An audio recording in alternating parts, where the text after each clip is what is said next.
Bismillahirrahmanirrahim. Assalamualaikum warahmatullahi wabarakatuh. Alhamdulillahirabbil alamin.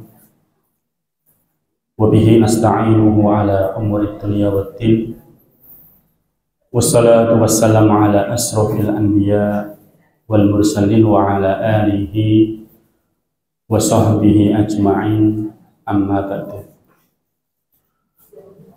Akhafidin arsyadakumullah, alhamdulillah, bersyukur kepada Allah subhanahu wa ta'ala.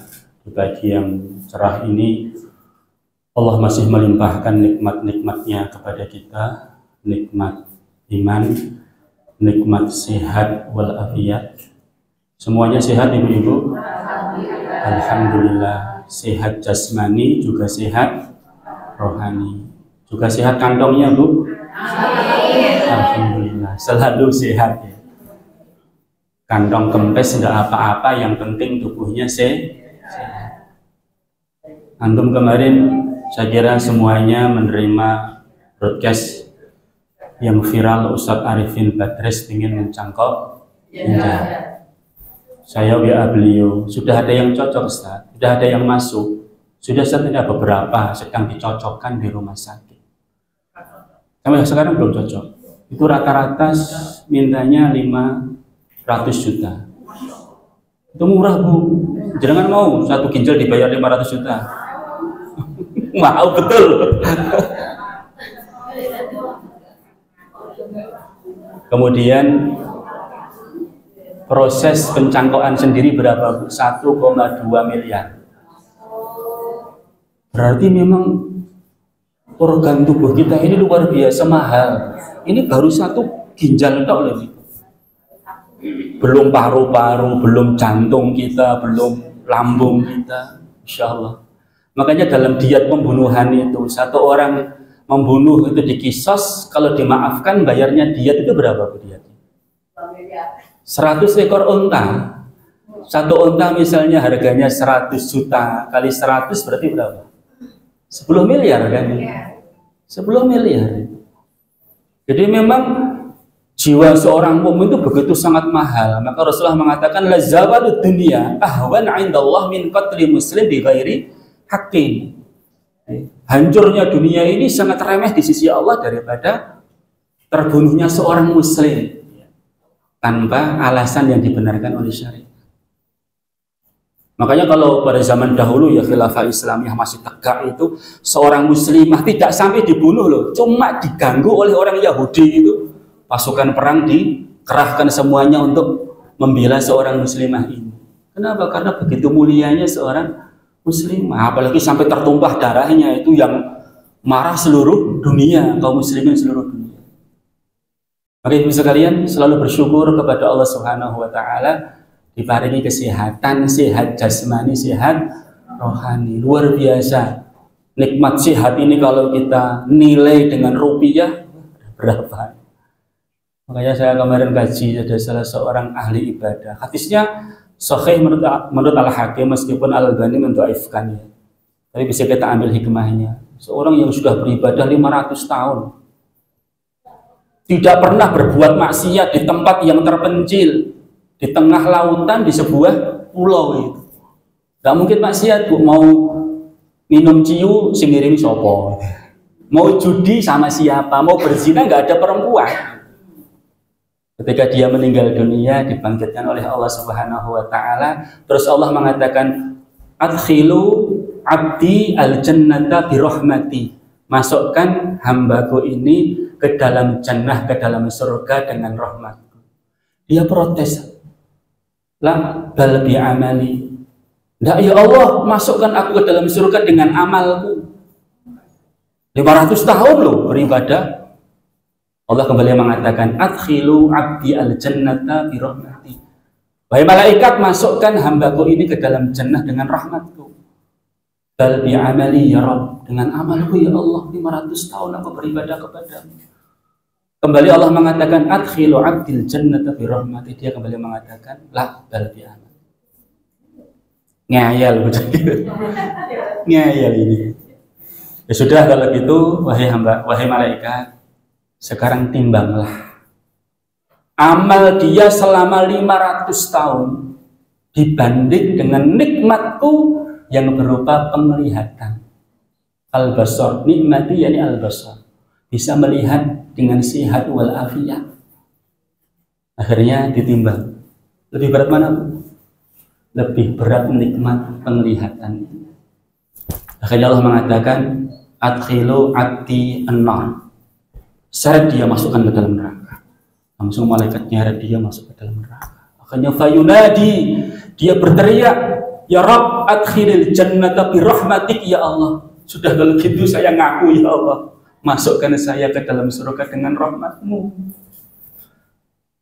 Ibu sekalian, amal kita ini belum seberapa dan tidak ada nilainya dibanding dengan kenikmatan Allah Subhanahu wa taala yang telah diberikan kepada kita. Apalagi nanti nikmat yang paling besar berupa jannah. Kita akan masuk ke dalam surga, kita akan bangga dengan amal kita, padahal amal kita ini penuh dengan kekurangan. Betul nggak Bu? Salatnya tadi yang masih khusyuk, silahkan 100% khusyuk. Salat subuh tadi dari awal sampai akhir angkat tangan, pakai hadiah HP jadul. Nggak ada, saya yakin. Allahu Akbar, khusyuk. Fatihah khusyuk. Rukuk itu masih khusyuk, begitu sujud, sujudnya suwe. Kelingan ki hari Ahad loh. Oh, anak-anak mulai kabeh. Oh iya, enake masak apa ya? Sing nangkol kaji ono apa anggo mulai berarti. Kok ngerti loh pengalaman. Nek saya bukan perempuan, Bu, tapi ustaz pun juga digoda sama setan gitu. Liciknya setan sampai ketika kita salat menghadap Allah Subhanahu wa taala digoda sama setan. Wah, sebelum sholat maghrib itu mampir di masjid, ya ada ustadz, saat ini kebetulan ustadznya yang biasa ngisi kosong, ustadz nggak bisa hadir, dengan ngisi baru 1/4 jam nggak apa-apa. Waduh, saya belum persiapan, ya terserah aja ustadz. Allahu Akbar, materi ini apa ya? Astagfirullahaladzim, ya Allah, ustadz aja digoda loh. Rampung sholat, materi ini rampung gitu. Oh, nanti nyampaikan ini. Kayak seperti itu kita bangga, sombong dengan amal kita, ingin mendapatkan surga yang penuh dengan kenikmatan. Mala ainun ra'at wala udhunun sami'at wala khatara ala qalbil bashar. Surga itu belum pernah kita lihat, belum pernah didengar, apalagi terketik dalam hati aja belum. Amal kita penuh dengan kekurangan ini, Ibu sekalian. Nikmat Allah Subhanahu wa taala yang berupa penglihatan saja itu ya dibanding dengan ibadah 500 tahun lebih berat ini. Belum nikmat-nikmat yang lainnya. Nikmat pendengaran, nikmat jantung sehat, paru-paru sehat, Masya Allah. Oke, Ibu sekalian, bersyukur kepada Allah nih. Selalu bersyukur, diingatkan. Kita dapatkan amanah untuk dakwah ini belum seberapa dibanding dengan umat pada zaman dahulu. Dibanding dengan zaman Rasulullah SAW. Sahabat pada zaman Rasulullah, ya Rasulullah begitu beratnya ujian kita. Kamu belum seberapa, wahai para sahabat. Kamu lihat umat pada zaman dahulu, tubuhnya dibelah jadi 2, disisir pakai sisir besi dengan terkelupas semua. Antum tastajilun, kalian itu umat yang tergesa-gesa. Kan bikin dakwah di depan kita luar biasa. Tapi sebelum mulai ini saya pengen silaturahmi dulu langsung ke materi. Ini ada berapa zona, Bu?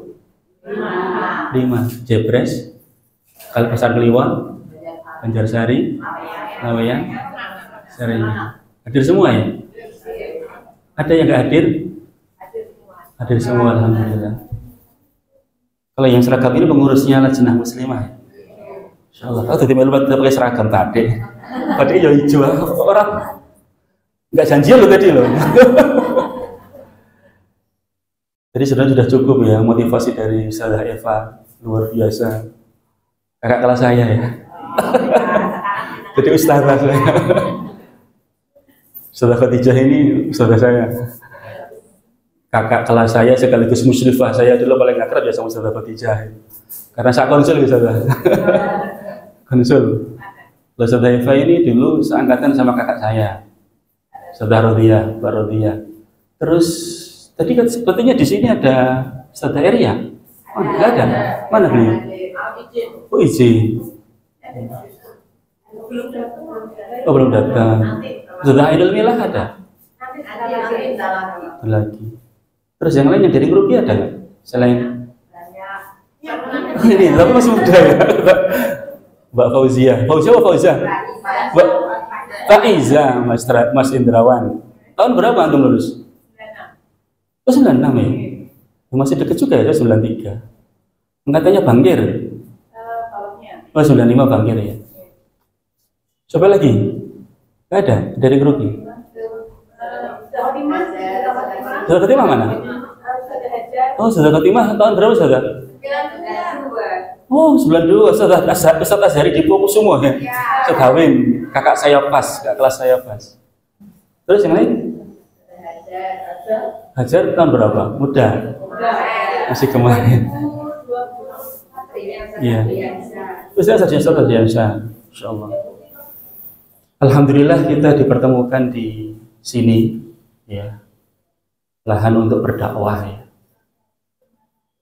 Yang dakwah itu kan ada dakwah masyarakat. Ya, yang selain dari pesantren kan ustadzah dari luar pesantren.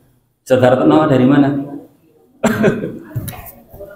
Bukan dari pesantren ya, tapi bisa berdakwah di luar pesantren. Dakwah masyarakat, dakwah di pesantren, dan juga dakwah media.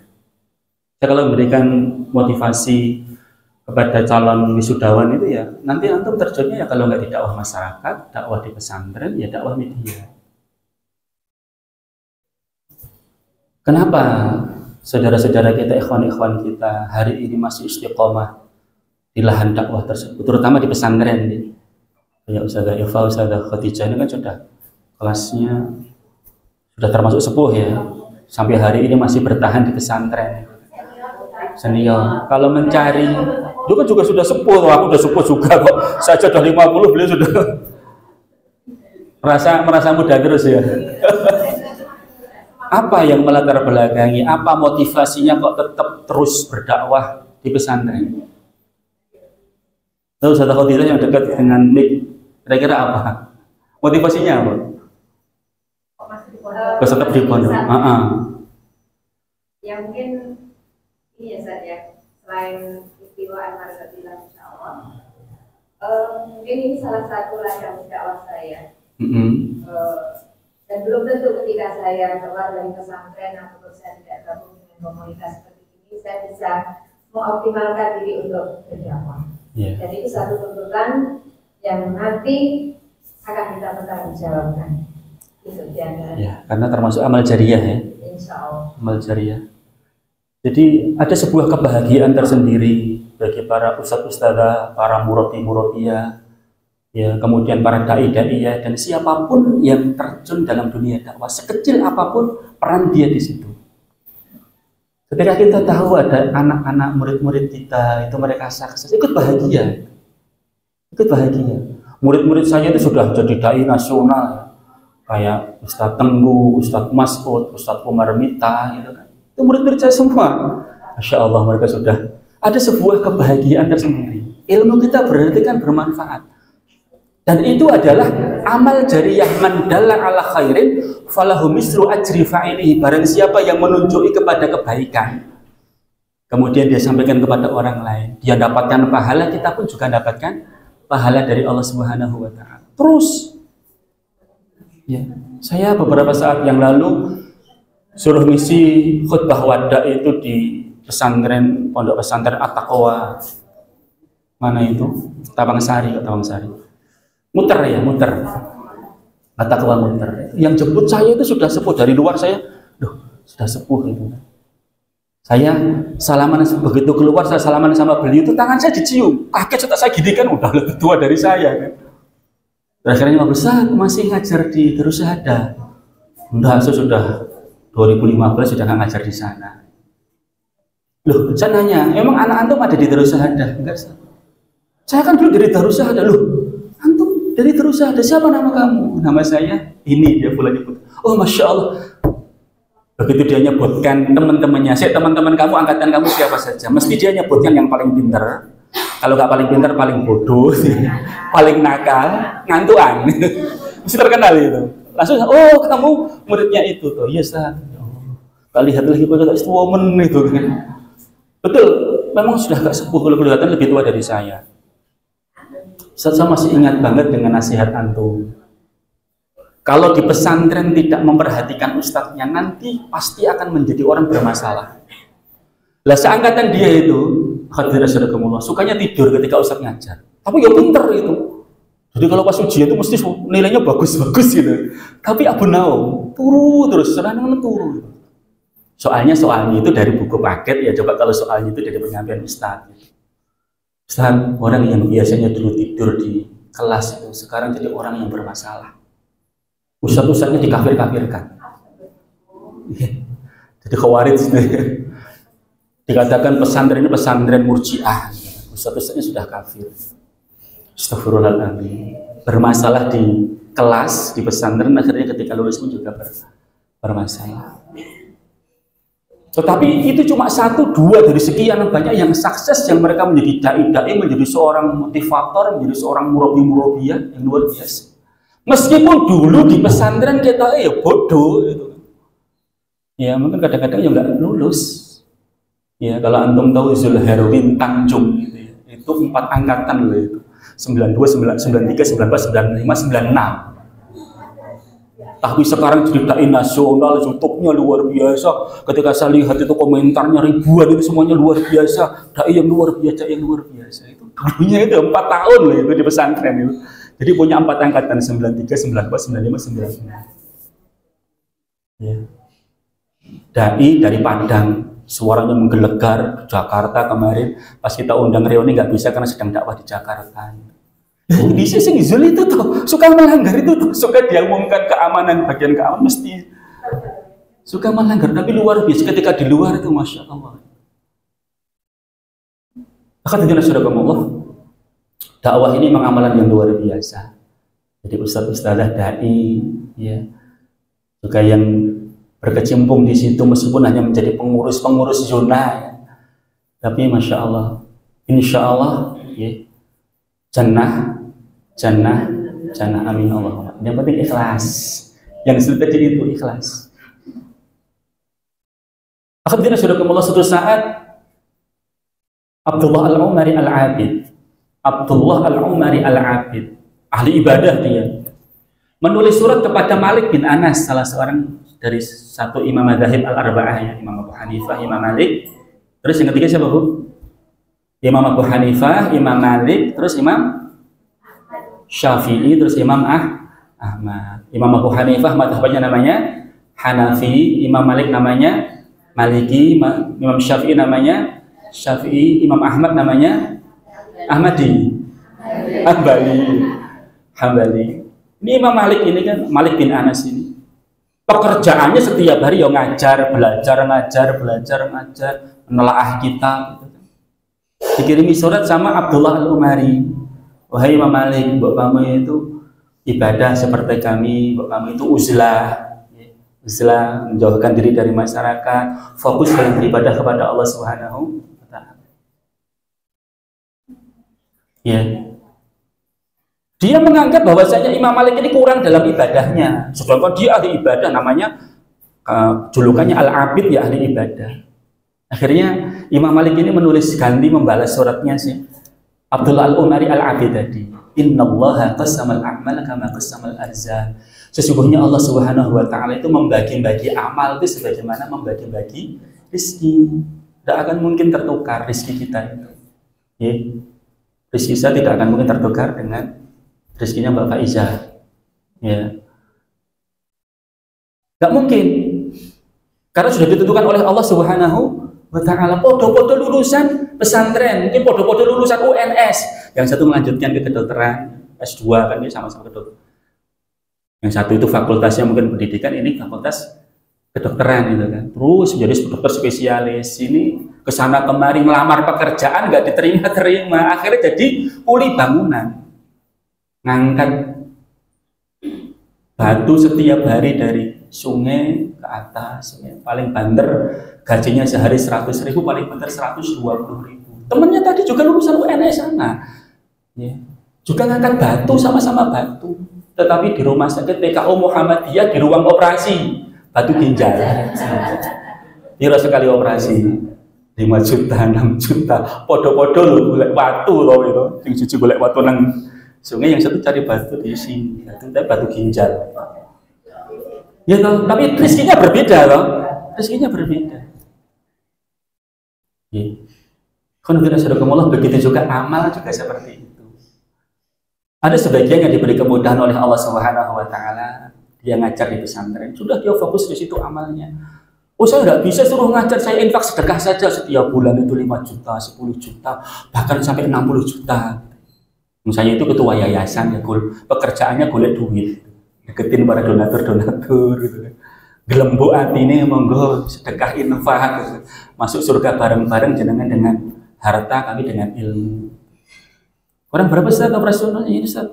Ramadan ini kita mengeluarkan THR, Ustaz juga belum digaji. Kurang berapa kira? Ya kurang-kurang 30 juta. Ya sudah tak kirim. Langsung sekali kirim 60 juta. Ini duit kami duduk godong loh, 60 juta. Masya Allah. Dia bisanya seperti itu, suruh ngomong nggak bisa. Ada yang diberi kemudahan oleh Allah qiyamul lail setiap malam. Ya, tapi suruh puasa tidak mampu. Puasa sunnah maksudnya itu. Wah, aku abot nek poso kuwi. Nggih. Kalau jenenge wis poso sunnah itu ya nek wis ngelak terus ngeluh. Ora iso berpikir. Ya sudah, dia dengan sedekah dengan hartanya dia masuk surga dengan situ. Ya. Dia bisa qiyamul lail masuk surga dengan lewat pintu qiyamul lail. Yang tadi itu dia masuk surga lewat pintu ilmu. Sudah masing-masing itu diberi kemudahan oleh Allah di situ. Antum yang dakwah nggak bisa ngomong, bisanya ngurusin ya di zona-zona masing-masing, ya antum mungkin masuk surganya karena perbuatan itu, amal itu. Jangan remehkan gitu loh. Meskipun kecil, meskipun dianggap remeh. Ya, terus terakhir kali setelah beliau menyebutkan bahwa masing-masing itu kan akan masuk surga lewat pintunya masing-masing.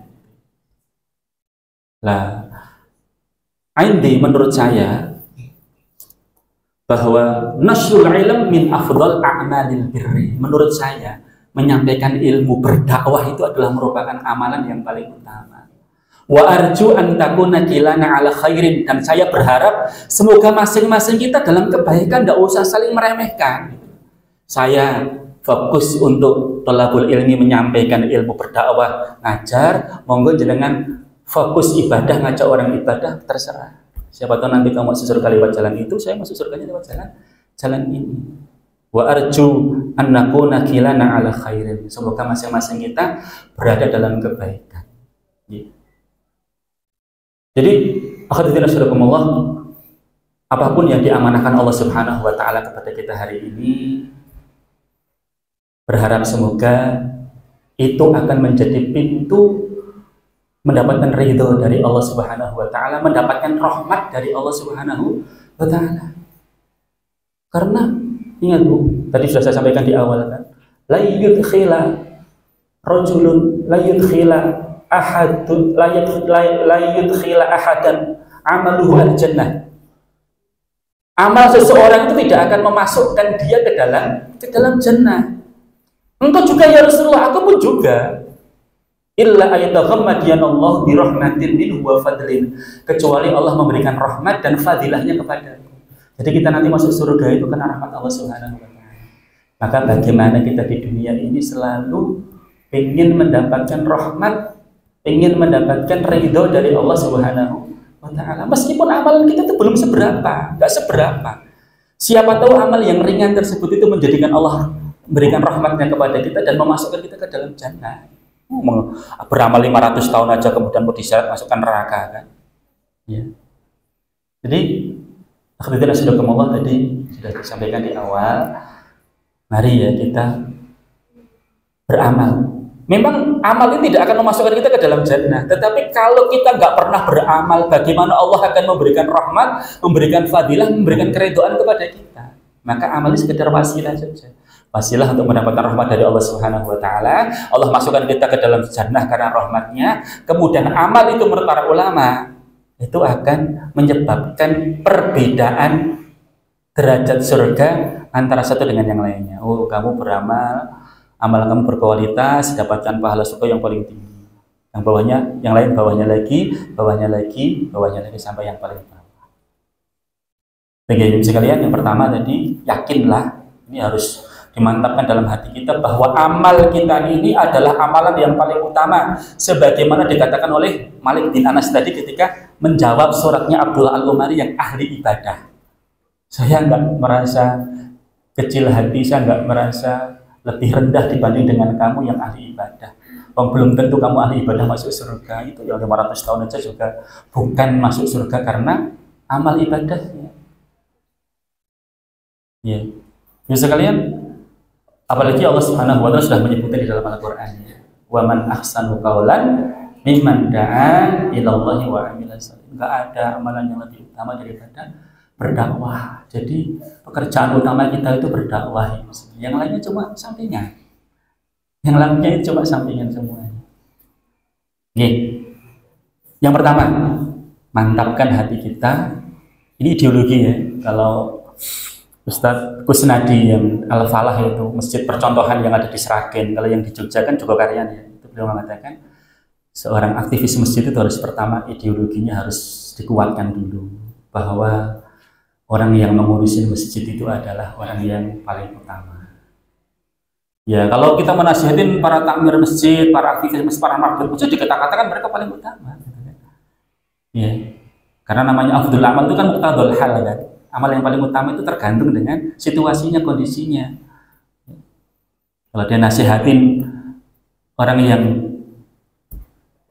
sibuk untuk dakwah, ya dimantapkan ideologinya. Orang yang sibuk untuk ngurusin masjid, ya dimantapkan ideologinya. Pertama kan ideologi kita harus kita luruskan dulu. Akidah kita ini tentang masalah dakwah harus kita luruskan dulu. Wa man ahsanu qawlan mimman da'a ila Allah. Kuntum khairu ummatin, sebaik-baik umat. Makanya tadi kenapa kok Ustazah Khadijah, sananya baru sama Ustazah Khadijah ya, belum kepada Ustazah Eva, belum kepada Ustazah Ainul Milah yang baru datang. Selamat datangkan beliau, ini juga kakak kelas saya pas ya. Ini istrinya Ustaz Nur Khalis, itu teman saya akrab banget, tapi sampai sekarang udah sampai berapa tahun nggak ketemu sama saya itu. Belum bisa. Nanti tolong nomor saya diberikan sama beliau Ustaz. Dulu itu begitu datang ke Solo, ke Indonesia itu langsung ke saya ajak ngisi kajian di Al Azhar, tapi saya nggak pernah bisa. Dulu ketika jadi santri saya dekat sama Ustaz Nur Khalis itu. Ya, beliau bertahun-tahun di Mesir, kemudian di Indonesia masih mutakhasis di dakwah ya. Mengkhususkan diri untuk dakwah, terus tidak meninggalkan dakwah karena tadi itu menganggap amalan yang paling mulia. Ikhwan fillah subhanallah, dai dewan dakwah, dai hidayatullah, termasuk yang saya angkat jempol sampai hari ini. Tempat-tempat yang sangat terpencil, masya Allah luar biasa. Bahkan dai hidayatullah itu saya ketemu di kapal gitu ya. Itu mereka itu tidak malu untuk menawarkan majalah hidayatullah. Habis sholat itu di kapal itu dia pidato nyampaikan kultum, setelah itu dia nawarkan majalah hidayatullah. Saya ketemu langsung sama dai hidayatullah pertama kali di awal-awal pembinaan dulu itu kan. Kalau kemarin saya baca di hidayatullah itu kan 100 pasangan dinikahkan ikhwan sama akhwat. Nikah masal ya, itu paling fantastis gitu kan. Sejarah hidayatullah itu paling banyak menikahkan masal 100 pasangan itu. Ternyata ada salah seorang ustaz ketika ngobrol sama saya ngisi di Matesik rutin itu, beliau nyupirin saya, Ustaz, saya ini termasuk dai awal hidayatullah dulu. Termasuk dulu dinikahkan masal Ustaz. Iya, saya yang pertama kali dinikahkan masal gitu.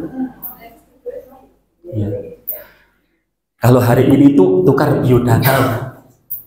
Ya, ada ta'aruf. Dulu itu percaya karo ustadz. Bahkan tahu namanya, nama calonnya itu ketika sudah mau di hadapan penghulu. Ini jenenge bojomu iki, rumahnya sini. Nggak tahu ya apa alasannya itu. Jadi besok itu mau pernikahan massal ya itu malam harinya panitia nikah massal itu nggak boleh tidur sama istrinya malam hari. Kenapa? Khawatirnya kalau tidur sama istrinya di malam hari, rahasia ini jebol sama istrinya.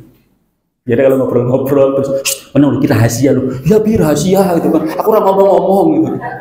Besoknya mampir, ternyata si Fulan tuh jodohnya nanti sama si Fulan sama si Katanya nggak boleh ngomong. Oh ya ini rahasia loh, jangan ngomong-ngomong loh. Akhirnya ibu-ibu gitu kan. Kayaknya sampai dia ngomong. Ini ustadz ini yang jadi panitia pernikahan nggak boleh tidur sama istrinya. Khawatirnya, iya, sama seperti itu ya. Cerita orangnya langsung loh itu. Akhirnya sudah 5 orang, sini 5 orang, ikhwan ini akhwat. Penghulunya sudah siap dipertemukan loh itu. Istri kamu namanya ini, rumahnya ini. Selesai akad tuan, sudah masih di dalam kamar itu. Kamar ada 5 kamar gitu. Sekarang temuin istri kamu. Coba saya bilang itu kayak beli kucing dalam karung, bukan sekedar kucing dalam karung masih meyong-meyong gitu. Nah ini babar belas, sudah ngerti loh. Tapi kadang-kadang kita taruh lewat foto saja. Saya pernah diceritain itu kan, fotonya itu gini romantis banget loh itu. Pas ketemu tuh kaget, ternyata sumbe gitu. Ras itu bu, ras itu. Ya, terus kemudian ada juga yang store foto itu langsing cantik, begitu ketemu gembrot itu kan. Ya ras itu ceritanya loh, kenapa ini foto kapan? Foto SMP gitu. Terus itu lagi. Ini taruh saja kadang-kadang batal. Ini nggak ada taruh sama sekali. Terus saya nanya, Ustaz, lah terus gimana? Apa ya cocok Ustaz? Ya kalau nggak cocok gimana Ustaz? Lah akhirnya anaknya saya 8 gitu kan. Ya akhirnya 8 Ustaz itu. Ya. Padahal itu dijodohkan sama Ustaznya lah. Kalau dulu itu ada istilah apa Bu? Witing tresno jalaran saka ketemu, ngobrol, melihat kesetiaannya, kecintaannya, pengorbanannya, lama-kelamaan yang sebelumnya itu tidak ada rasa sama sekali, terutama ibu-ibu itu. Sering itu mereka itu, Ustaz, kok saya itu nikah nggak ada rasa sama suami saya ya, kok tidak ada cinta ya. Bu, yang pertama itu jangan dapatkan sakinah tuh, iya memang lebih tenang. Memang cinta itu nanti sambil berlalunya waktu. Ya, tak punya anak 1 tambah cinta, punya anak 2 tambah cinta, punya anak 5 sampai semakin cinta. Masya Allah. Bahkan kadang-kadang wajahnya itu mirip gitu.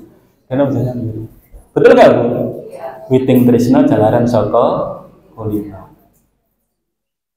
Luar biasa gitu. Mereka akhirnya menikah cuma dibekali apa? Suara hidayatullah sekian eksemplar. Kamu tugas di pedalaman sana, kamu tugas di sana, kamu tugas di sana. Bekal kamu apa ini? Sudah, kamu dakwah di sana, bukalah yang baru. Itu pakai kapal, nggak ada pesawat, itu nggak ada. Ya, di kapal itu nawar-nawarkan majalah terkumpul berapa? Kalau dulu mungkin cuma 100.000 karena harganya kan cuma 5.000, 10.000 gitu. Zaman dulu. Akhirnya bukalah dakwah di sana. Insyaallah, akhirnya merintis pesantren, akhirnya bisa buat rumah. Betul-betul dari nol, betul itu. Luar biasa. Dibanding dengan kita yang dakwah di sini jauh, baina sama wa sumur satu. Jauh sekali. Antara dhuwur sama lama. Tapi kadang-kadang kita yang di sini masih ngeluh gitu ya. Terus yang kedua itu dai dewan dakwah. Luar biasa. Ustadz Syuhada Bahri yang terakhir itu ya, pernah ngisi kajian di tempat kami, melepas santri, khutbah wadah, mau tugas itu yang masih saya ingat sampai hari ini, sampai beliau menangis itu. Saya ini sebagai dai, sebagai bapaknya para dai di dewan dakwah itu, biasa kita silaturahmi keliling tempat-tempat terpencil itu. Tanya gimana Afi di sini? Kabarnya alhamdulillah Ustaz. Makunya gimana jamaahnya? Alhamdulillah semakin solid Ustaz. Alhamdulillah ngajar ibu, anak-anak, bapak-bapak, alhamdulillah. Nah terus kamu kesejahteraannya bagaimana? Mesti ditanyakan masalah itu. Karena sebagai seorang bapak ya, khawatirnya nanti kesejahteraannya tidak diperhatikan sama masyarakat di situ. Ustaz, beberapa hari ini nggak ada nasi. Lu nggak ada nasi kenapa? Ya nggak ada beras yang dimasak. Terus makanya gimana? Makanya daun-daunan Ustaz, rambanan ke hutan, ngambilin daun-daun yang bisa dimakan, dimasak terus dimakan. Jangan bayangkan itu. Kalau setiap hari yang dimakan daun-daunan rambanan, terus yang keluar apa? Serindil gitu. Daerah serindil kan letong tuh. Perih perutnya itu. Sesudah itu nangis, ya Allah, ini yang salah saya, yang berdosa saya sampai ada dai saya yang tidak bisa makan nasi kelaparan seperti ini. Besok kamu pindah ke kecamatan sana yang lebih ramai yang masih bisa menjangkau nanti kalau kita kirim sembako. Apa jawaban si dai tadi? Ustaz, mohon maaf.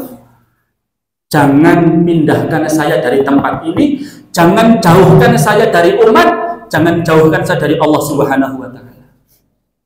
Malam hari saya di pinggir hutan seperti ini merasakan ketenangan, merasa dekat sekali dengan Allah Subhanahu wa taala. Meskipun saya serba kekurangan Ustaz, tapi saya merasa dekat sama masyarakat yang ada di sini. Mereka butuh sekali dengan ilmu saya, meskipun hanya belajar Al-Qur'an, meskipun hanya belajar Al-Fatihah.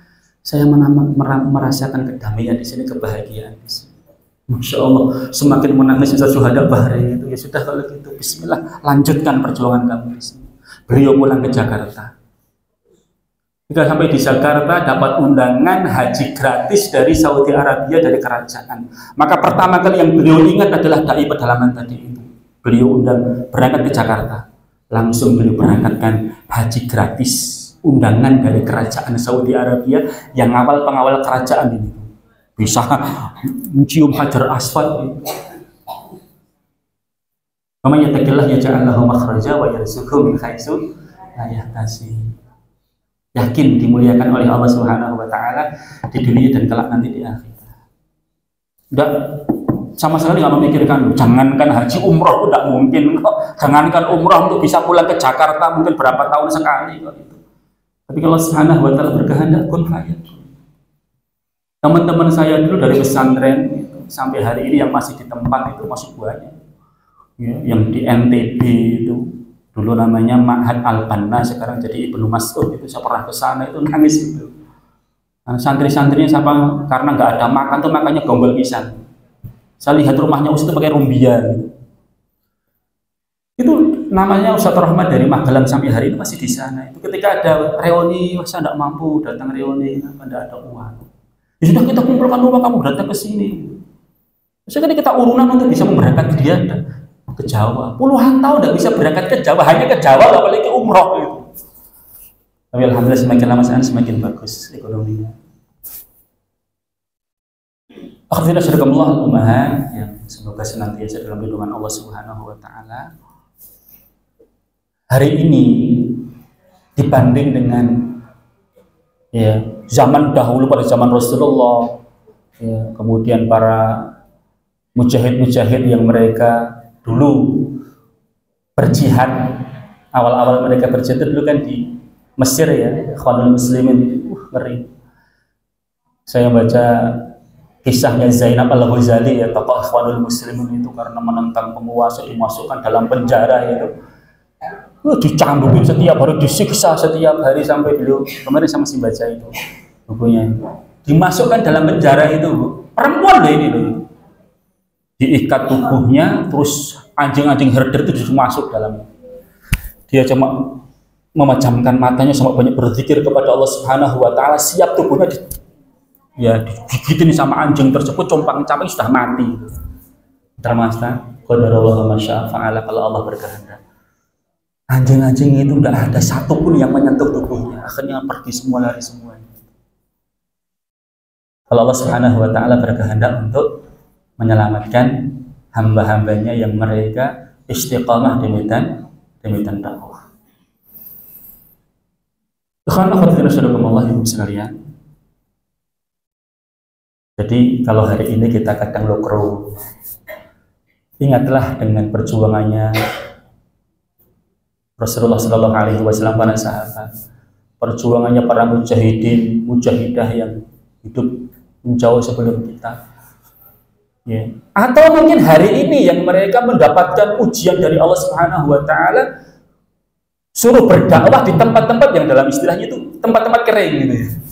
Jadi kalau kami ini dulu di pesantren kan di Mahat Ali itu, terus ditugaskan ke pesantren itu udah guyonan, tempatnya dakwah basah apa kering ya, basah apa kering ya. Karena duitnya itu pulang gitu terus bibit sepatunya anyar, jam tangannya anyar. Wah enak ya, tempatnya basah gitu kan. Sing tempatnya kering ini ya gigi jari gini. Ya Allah. Jadi seberat-beratnya kita dakwah di sini itu belum seberapa yang di Papua sana, yang di NTB, di tempat-tempat terpencil itu, masya Allah. Untuk bisa pulang ke Jawa saja, ya murid-murid saya itu ada di Sulawesi Kalimantan mau pulang itu nggak ada dana, nggak ada uang, gitu kan. Kita kumpul. Dai-dai itu nggak bisa karena nggak ada dana. Bersyukur kepada Allah Subhanahu wa taala. Lihatlah ya yang ada di bawah kita. Kalau lihat yang di atas itu ya Yang lihat di atas itu akhirnya nggak banyak bersyukur. Saya diceritain ya, sedikit intermezzo. Ada salah seorang ustadz menikah dengan akhwat. Ya.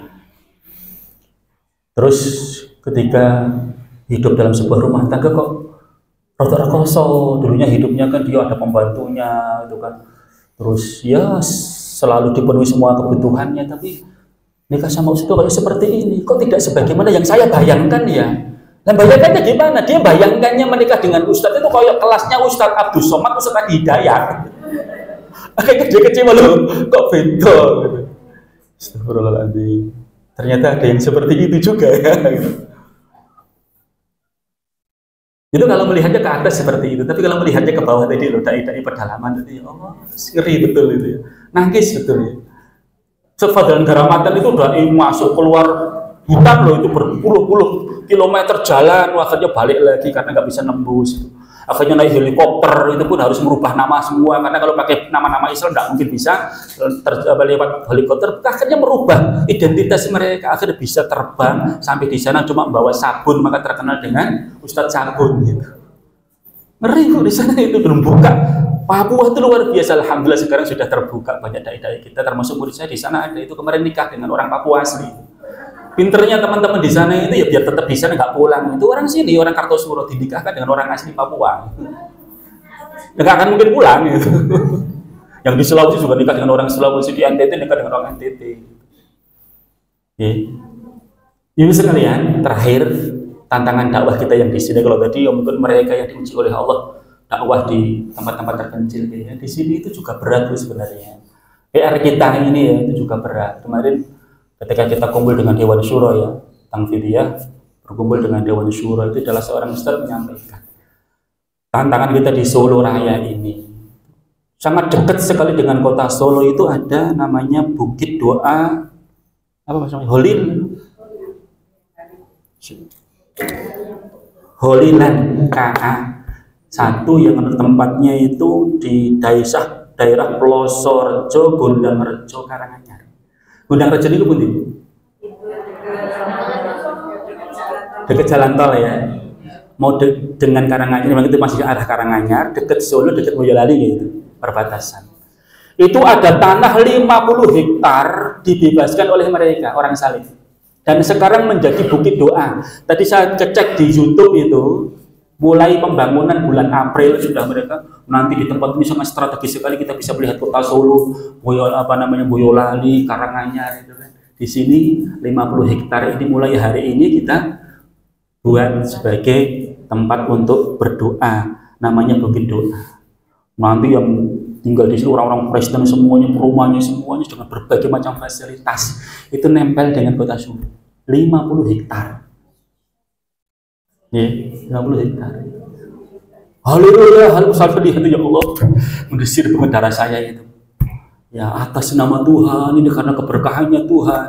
Ini arsitek kita, ini pemborong kita. Arsiteknya seorang laki-laki, ini perempuan. Silahkan ngomong targetnya kapan, 1 tahun ini akan kita bangun Bukit Doa ini.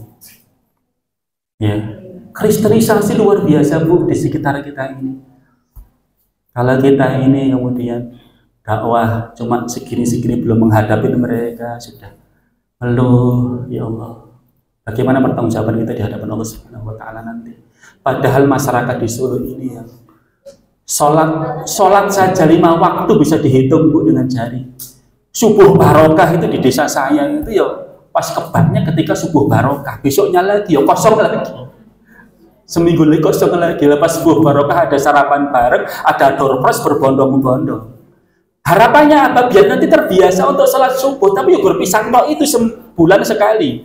Pekan ketiga setelah itu ya sama satu soft setiap hari sholat subuh itu. Ngeri begitu. Yang masih awam juga luar biasa. Belum minuman keras luar biasa peredarannya. Waktu dulu kita ngadakan aksi ditutup sementara, sekarang ya sudah mulai lagi. Ya, belum perzinahan anak-anak muda. Ya, yang hari ini itu perawan-perawan remaja sudah jadi janda. Ya udah gak perawan. Astagfirullahaladzim. Saya kemarin dapat dikirimi sama Mas Rona. Ya Mas, sedang lewat dikirimin berita seorang anak bayi, jabang bayi itu ditemukan di sungai.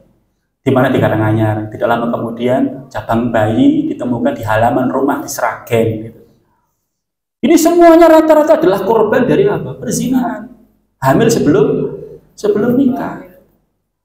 Ya. Saya punya murid dokter spesialis kandungan TKU Muhammadiyah Solo itu. Selalu sering sama saya, pasien saya ini pasien setiap minggu, hampir setiap minggu. Anak kuliahan, anak SMA, anak SMP umur 14 tahun tuh hamil di luar nikah. Itu ketika di USG kaget, kepala janinnya tadi itu penuh dengan air besar gitu, terus otaknya cuma sebesar biji salak itu.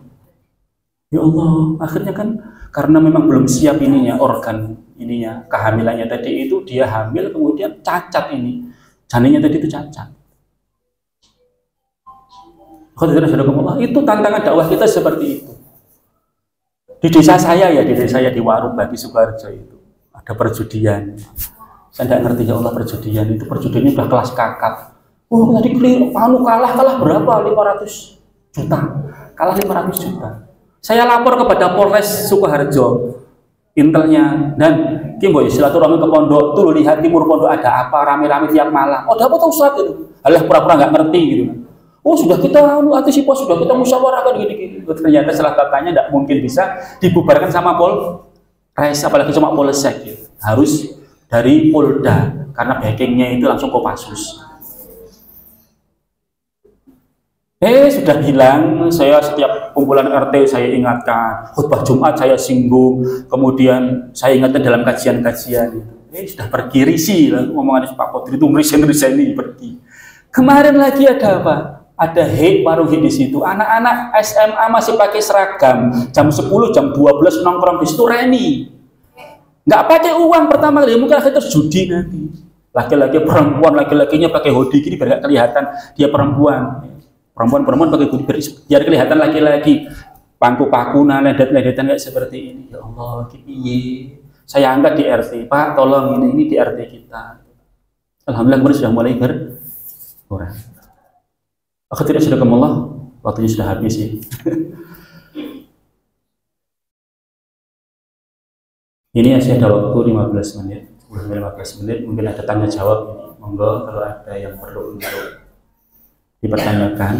Yang jelas tantangan dakwah kita memang luar biasa. Maka dengan adanya DSKS ini wasilah sarana untuk kita terlibat aktif dakwah sekecil apapun peran kita. Ma'dziratan ilallah, nanti kita bisa beralasan di hadapan Allah Subhanahu wa taala, ya Allah, dengan kemaksiatan yang merajalela di kota Solo saya sudah berbuat ya Allah, meskipun hanya sekedar menjadi pengurus zona. Bukan hanya sekedar, itu luar biasa mulia buat jenengan itu. Apalagi sebagai pengurus inti yang selalu difikirkan bagaimana kemajuan dakwah, terutama dakwah muslimah di kota Solo ini. Yang sudah muslim semakin cinta dengan keislamannya, jangan sampai murtad. Oh, mereka punya komunitas murtadun, coba. Kita punya muhtadun, itu ada murtadun. Monggo kalau ada pertanyaan. Monggo betul. Yang mau bertanya, angkat tangan dari zona Banjarsari.